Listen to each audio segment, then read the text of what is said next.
Voilà, donc on recontextualise un petit peu. Donc milieu du 19e siècle, ok, 1848 ça a du sens et ça n'en a pas de trop. Donc imaginons qu'à l'époque, le quartier ici n'est absolument pas, bien sûr, la même configuration. Et ceci, c'est la rue verte qui existe à peine. La rue de Dunkerque, bien sûr, n'existe pas. Tout cet îlot de maisons que vous voyez là, enfin que vous imaginez là derrière, le cabinet du dentiste, etc., ça n'existe pas. C'est complètement autre chose. Je vous montrerai un plan tout à l'heure si je vous dis pas, et si vous libre, n'hésitez pas à demander. Alors, ce qui s'est passé donc, dans la première partie de ce 19e, c'est quand même, donc, à partir des années 1830-40, le développement de ce qu'on appelle à Hasbrouck la ville haute. Qu'est-ce que la ville haute? Traduction, le nouveau monde. Alors, pourquoi? C'est que souvent, on ignore qu'il y a quand même 16 mètres de décalage entre la partie haute et la partie basse. Donc, la partie basse, on va dire que un des points les plus bas, c'est Saint-Éloi. Dans ce coin-là. C'est logique, par le tracé des becs, on tout à fait ça. Et la partie haute, ce qu'on appelait la haute ville. Donc c'était bien le nouveau monde. Alors pourquoi le nouveau monde se développe? Il y a toujours eu assez vite une activité, bien sûr, dans ce domaine-là. Il y a des maisons bourgeoises, il y a une activité sinon semi-industrielle, il y a des brasseries. Il y a des marchands de grains, il y a ce genre de choses, et puis bien sûr l'arrivée du chemin de fer, donc va modifier complètement les choses. Sur 20 ans, Hasbrouck va prendre 2000 habitants.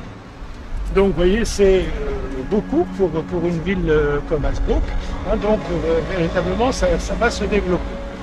Il faut savoir aussi, pour l'implantation du chemin de fer, que s'il n'y avait pas eu Louis Warin, donc Louis Warin est un des deux Warins qui a été maire d'Hasbrouck, et bien que nous n'aurions peut-être pas eu de chemin. Alors vous voyez ce qui nous paraît évident aujourd'hui, nous étions hors tracé. Le tracé était prévu beaucoup plus au sud, il devait relier l'île à Saint-Omer en passant par Aire-sur-la-Lys. Donc nous on était complètement à côté. Et c'est vraiment grâce à deux personnes, donc Louis Warin d'une part à Hasbrouck et Ignace Plichon à Bailleul, donc deux hommes politiques, on va dire, donc, qui ont fait ce qu'on appellerait aujourd'hui du lobbying auprès donc, de la SNCF, auprès des autorités de l'État, surtout pour bien que le train n'oublie pas Hasbrouck, et bien sûr, puisqu'il ne va pas oublier Hasbrouck, il n'oubliera pas Bailleul. Alors l'une des raisons, on est donc en 1800, au milieu du 19e, l'une des raisons de ne pas passer par Hasbrouck, c'est qu'Hasbrouck n'est pas une ville fortifiée. Hasbrouck a toujours été donc une ville ouverte, donc une ville accessible, trop proche de la frontière pour les stratèges de l'époque qui craignent bien sûr une invasion donc prussienne, et ils n'ont pas tort, et donc ça paraît un lieu dangereux, si vous voulez, pour y faire passer le train. Donc à l'époque, vous voyez beaucoup de lobbying pour finalement faire que donc, dans les années 40, ça se décide donc, bien de faire passer, donc 1800 bien sûr, on se décide donc de faire passer le train donc, ici par Hasbrouck. Alors une fois que le tracé va être déterminé, que la carte donc, ferroviaire est à peu près déterminée, donc Hasbrouck va se trouver le lieu donc, de rencontre de deux lignes qui viennent de la côte, qui avait Dunkerque, d'une part, d'une ligne qui vient de Lille, donc Lille ça sous-entend Paris, aussi bien sûr derrière, et donc au début on aura simplement donc, ces trois lignes qui seront là. Et puis un petit peu à la fois, il y aura donc la ligne qui va vers Damas, qui va arriver aussi, il y aura le petit train des Flandres, qui va arriver en 1870, voilà, à peu près, Et puis donc ce qui explique le développement de tout ce point, et ce qui explique aussi, ce qui nous amène progressivement à notre sujet, donc le problème du franchissement des voies. Parce que finalement, c'est ça le souci, enfin pour les Hasbrouckois. À partir tant qu'Hasbrouck est d'un seul côté, je dirais, de la voie ferrée, il n'y a pas de problème.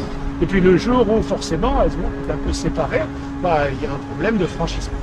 Alors on fait un effort d'imagination, mais ça vous le savez. Donc imaginez que notre pauvre petite rue de la Clé, donc qui est là, eh bien à l'époque c'est le seul embranchement routier digne de ce nom pour relier donc Hasbrouck pour relier Lille, à Dunkerque. Donc tout le trafic passe par cette petite voie qui à l'époque donc est une voie extrêmement animée, ça c'est extrêmement commerçant, mais vous vous rendez compte donc des problèmes que ça va poser, puisque vous avez un double sens, bien sûr, et puis vous avez donc une voie minuscule, il faut bien le dire, qui est chargée d'absorber le trafic routier. Je mets routier entre guillemets parce qu'à l'époque c'est des carrioles, à l'époque c'est des chevaux, mais néanmoins le trafic piétonnier, enfin de tout ce que vous voulez. Donc vous vous doutez que les problèmes ne vont pas tarder à surgir. Alors dès que donc le chemin de fer, la ville donc est en charge, disons, de la question du franchissement, donc du franchissement des voies. Ce qui arrive comme idée évidente, une fois qu'on a résolu, ça c'est une parenthèse que je fais, j'aurais dû vous en parler avant, j'ouvre la parenthèse, le problème quand on l'ouvre c'est qu'il faut savoir la refermer et pas oublier son idée. Alors vous me remettrez sur le chemin, si c'est le cas de le dire, si jamais je l'oublie, eh bien c'était l'emplacement de la gare, parce que rien n'était évident du tout pour que cette gare soit là. Il y avait au minimum 3 ou 4 emplacements possibles, donc souvent définis par rapport à la rue de la Clé. Elle aurait pu être plus basse, plus haute, au milieu là, voire carrément en centre-ville. Il a à un moment été question qu'elle soit au niveau du jardin public. Donc avant que le jardin public n'existe, bien entendu. Donc vous voyez à quoi tiennent les choses. Pour nous, ça nous paraît évident. Aujourd'hui, on voit cette rue, on voit cette gare, ça ne peut pas être ailleurs. Nous qui avons vécu, qui vivons maintenant, on ne voit pas pourquoi ce serait ailleurs. Mais vous voyez, à l'époque, ça faisait souci. Donc, une fois que la gare a été implantée là, donc on en vient à notre problème de la rue de la Clé. Et donc, il faut franchir cette rue de la Clé. Comment va-t-on faire? Je vous propose de faire une petite pause et d'emprunter le passage côté et de traverser la route si vous voulez.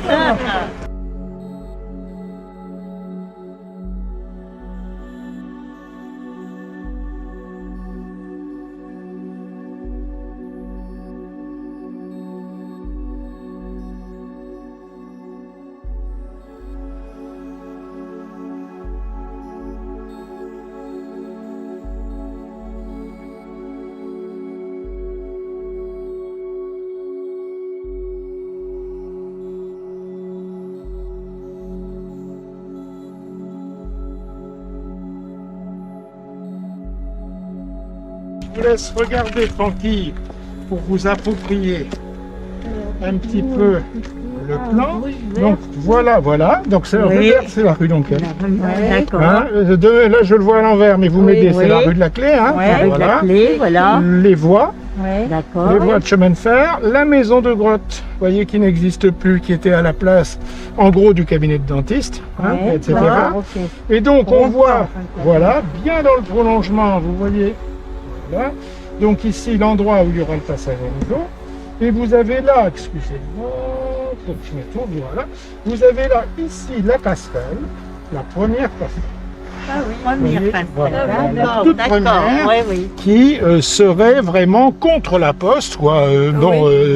Si on transposait avec ce qui existe aujourd'hui, qui n'existait pas à l'époque. Donc ça vous permet de visualiser. Vous voyez un petit peu. Et la poste date de quelle année? Comme ça, celle-là, elle a été inaugurée plusieurs fois, dont la dernière fois en 27. Celle-là en 27. Alors l'autre, elle a existé, elle a brûlé, elle a eu plusieurs avatars, mais la première poste c'est en face, et d'ailleurs c'est un très beau bâtiment. C'est le bâtiment où... le rouge là, Copie Zerlis. D'accord. Avec en haut vous avez de la céramique. Vous avez sur la question. Vous avez vous en avez une après qui est encore plus en travaux, il y a des colonnes, etc. La première était la maison de taverne de la famille. On le voit quand on est en face, vous savez, il faut être en face de la maison. D'accord. Là, vous êtes obligé de le faire confiance. Voilà. C'est juste pour illustrer ce que je vous disais tout à l'heure, vous voyez l'importance des bâtiments qu'il y avait dans le coin. On avait quand même toute une série de belles maisons. de beaux bâtiments. Alors, le train des Flandres, c'est un train à usage local, donc qui fait Hasbrook-Berg, en passant même en Scott, et qui a une particularité. Donc il fait l'aller-retour le matin et le soir, il ramasse les gens et puis il les transporte d'un point à un autre. C'est un train qui est très souvent simplement des plateformes bâchées, et surtout sa particularité, c'est qu'il a un écartement métrique. Donc ces voies font 1 mètre. Les rails sont éloignés d'1 mètre, ce qui n'est pas du tout la norme de la SNCF, qui est plus élevée. Donc ce train, si vous voulez, il était condamné dès qu'il a été fait, enfin il a quand même fonctionné un siècle, quasiment. Enfin à partir de 1950, il existait encore, mais voilà. Donc il faisait les villages à Voilà, c'était allez, un omnibus. Oui, Ouais. j'allais dire le mot navette, mais vous voyez, c'était ça. Alors il y avait toute une vie sur ce train. Donc c'était ce côté un peu attachant, quoi, où il y avait, les gens se connaissaient, donc ça buvait, ça mangeait, ça chantait. Vous voyez, c'était un train d'une grande convivialité, on peut dire, mais un train, vous vous doutez bien, qui n'était pas fait pour durer dans l'histoire. Voilà. Pas fait pour les marchandises. Non, pas du tout, pas du tout. Alors ça ne veut pas dire que de temps en temps, il n'y promenait pas accidentellement, je dirais, mais il n'y avait pas de fret, quoi. Et c'était un petit train à vapeur alors? Oui, bien sûr. Ah oui, tout était à vapeur. Oui, tout à fait. Et c'est pour ça que vous avez, alors on se demande quelquefois, le rond-point de la locomotive. Qu'est-ce que ça fait là-bas? Eh bien, le rond-point de la locomotive, c'est tout simplement le souvenir des petits trains des Flandres, qui passaient sur le terrain du lycée des Flandres. Vous voyez, qui passait dans ce coin-là. Donc pour nous, c'est vraiment voilà, c'est vraiment pour nous de l'imaginaire, parce que voilà, si on ne sait pas ça. Et puis, un petit peu. D'accord. Ce train. Il y a une locomotive. Voilà. Et donc il arrivait jusqu'ici en gare. Alors, j'en reviens à mes moutons. Donc, passage à niveau sur une, je crois que je l'ai en photo. Je crois, sur une photo papier. Voilà, vous allez donc voir mieux. Voilà, ici, vous avez le passage à niveau et toujours la première passerelle. Vous voyez que vous avez là, vous le voyez. Donc c'est une barrière roulante, qui s'élève en aucun cas.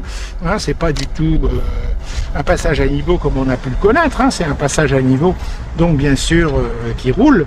Et puis donc là c'est une ouverture latérale manuelle, bien sûr, avec une guérite, deux guérites, donc une guérite pour l'aiguilleur et une guérite pour celui qui fait marcher le passage à niveau. Et puis ce passage à niveau, il a donc d'abord il y a le passage à niveau et pas la passerelle. Donc et ce passage à niveau, il a un gros défaut, c'est qu'il est fermé. Vous allez me dire, un passage à niveau qui est fermé, à quoi ça sert? Entendons-nous que quand on dit qu'il est fermé, c'est que les relevés de l'époque montrent que entre 9h le matin et entre 7h le matin, je ne sais plus, et 7h le soir, ça doit être entre 7 et 19h, il lui arrive d'être fermé jusqu'à 6h. Pas en continu, Vous voyez, il est toujours, il se ferme, il s'ouvre, il se ferme, il s'ouvre. Parce qu'il y a toujours des trains qui passent. Voilà, il y a toujours, et alors, plus que des trains qui passent, il y a des trains qui font des manœuvres. Parce que comme la gare est trop petite, comme il n'y a pas suffisamment de voies, c'est pas possible de faire en amont ou en aval de la gare les démarches, les manœuvres d'aiguillage, et donc il faut que ce train, il bouge. Et donc il doit bouger assez loin. Il doit aller un peu là-bas du côté de la Haute-Loge, il doit remonter aussi par là, dans le centre de la gare. Et pendant tout ce temps-là, l'aiguillage, parce que bien sûr il n'y a rien d'automatisé à l'époque. Voilà. Et on a tous connu ça. Parce que mes parents, ils habitaient, c'est ça. Quelquefois, on n'avait plus vite faire le tour. Que d'attendre, mais quelquefois, on pouvait attendre 20 minutes avant. Oui, mais vous avez raison. Donc, il doit y avoir un sacré embouteillage de ça. Voilà, donc vous avez fait les déductions. Il reste là ce monsieur, oui, ça va.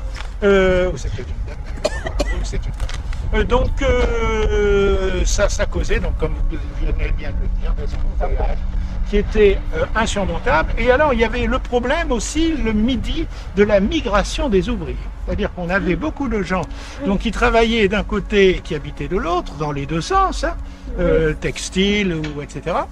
faut savoir, entre parenthèses, que l'arrivée donc, du chemin de fer a amené dans un premier temps 800 personnes au Nouveau Monde. Ah oui, Sur 2 ans, vous avez 800 personnes qui sont arrivées. D'où la création de la Cité des Cheminots, qui va s'étendre, et puis après ça va bâtir, etc., etc. Donc vous voyez, c'est assez, non?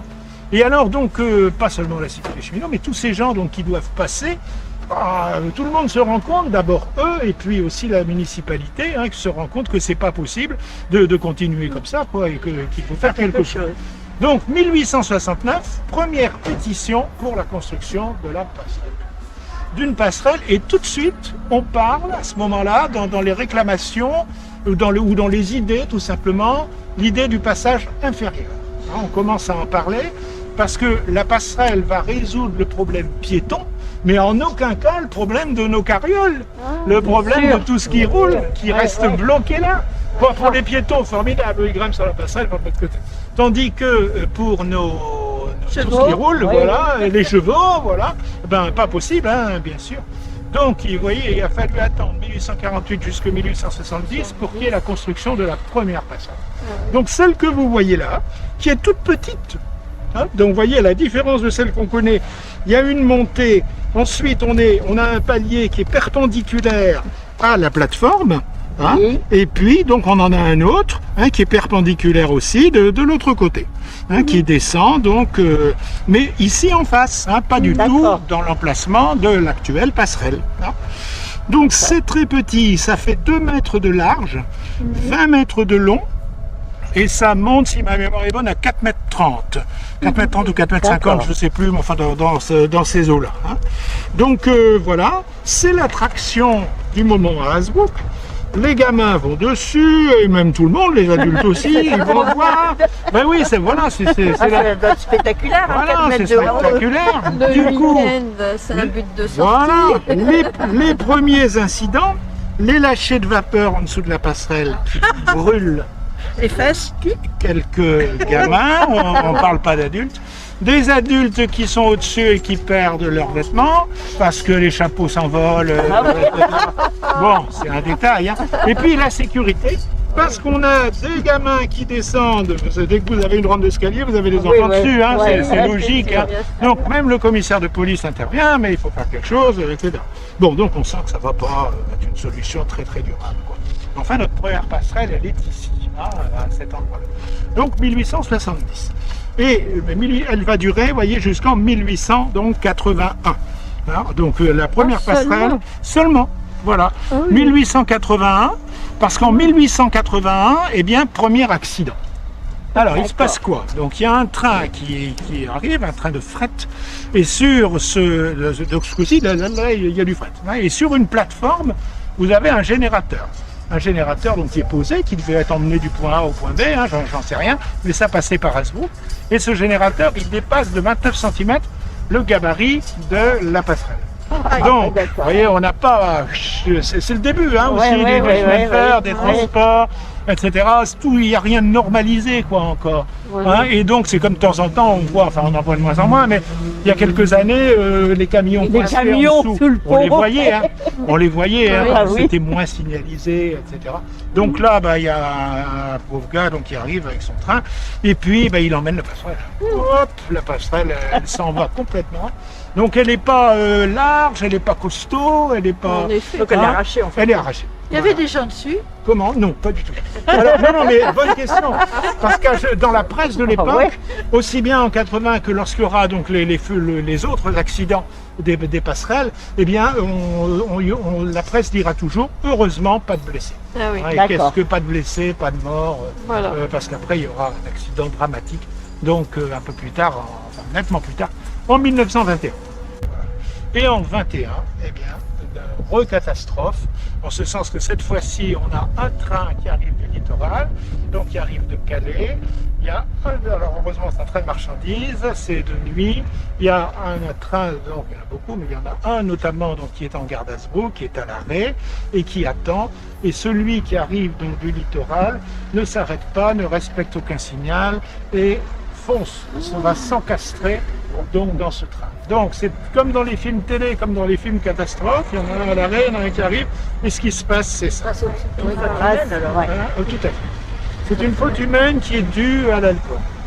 Le chauffeur est totalement ivre, et donc il n'a pas du tout respecté la signalisation, qui sans doute n'était pas elle très performante non plus, mais enfin, apparemment, il ne devait pas rentrer ni à cette vitesse-là, ni... voilà, Il est mort? non, pas du tout. Non, aucun mort. Aucun mort, aucun blessé. Dans le malheur, je dirais qu'on a de la chance, puisqu'on a donc, eh bien, c'est des trains de fret.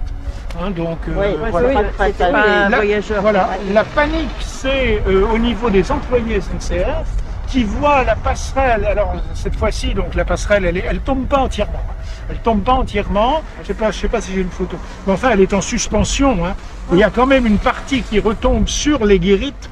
Et donc, c'est panique à bord au niveau des employés parce que, voilà l'accident ferroviaire de 21. Vous voyez, parce que donc, vous voyez ce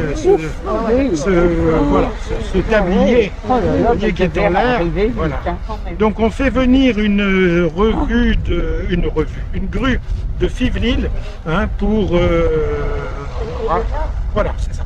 Pour soulever, c'est ça. Elle ne retombe pas, se soulève d'abord. Voilà, c'est ça. Et donc il y a une partie qui tombe, mais la plus grosse partie, elle reste en équilibre, en quelque sorte. Donc là, le trafic, donc là, ça devient dangereux. Là. Voilà, le trafic est complètement arrêté, là, bien sûr, pendant plusieurs jours.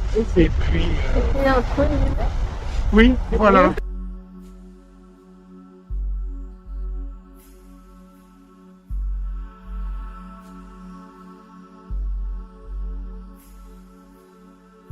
Mais on se retourne, bien sûr, pour dire voilà, il y a eu des passerelles. Donc, à ce jour, tout le monde est d'accord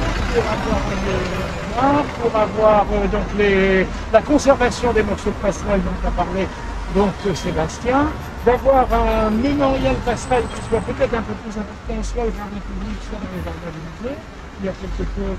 Et donc, il y a 3 maquettes qui vont être réalisées. L'une, œuvre de Sébastien, un titre bénévole, c'était quand même formidable. Donc voilà, qui est dans l'autre, qui est presque achevé, il fait des détails actuellement. En béton, tout ce qui est autour. Et en bois. Il y en a 2 autres qui sont programmées. L'idée, c'est qu'il y en ait une à l'hôtel de ville, une au musée et une à la maison de la Pour les plaies, voilà. On a réfléchi ici et discuté un peu avec la SNCF, mais ça paraît très compliqué J'avais rêvé à un moment qu'il puisse y avoir une petite maquette qui soit dans la gare. Mais bon, en termes de surveillance, en termes de vandalisme, tout ça, c'est pas la peine d'investir. C'est compliqué parce que c'est pas assez surveillé pour pas comme dans les musées. Beaucoup de passages. Ouais.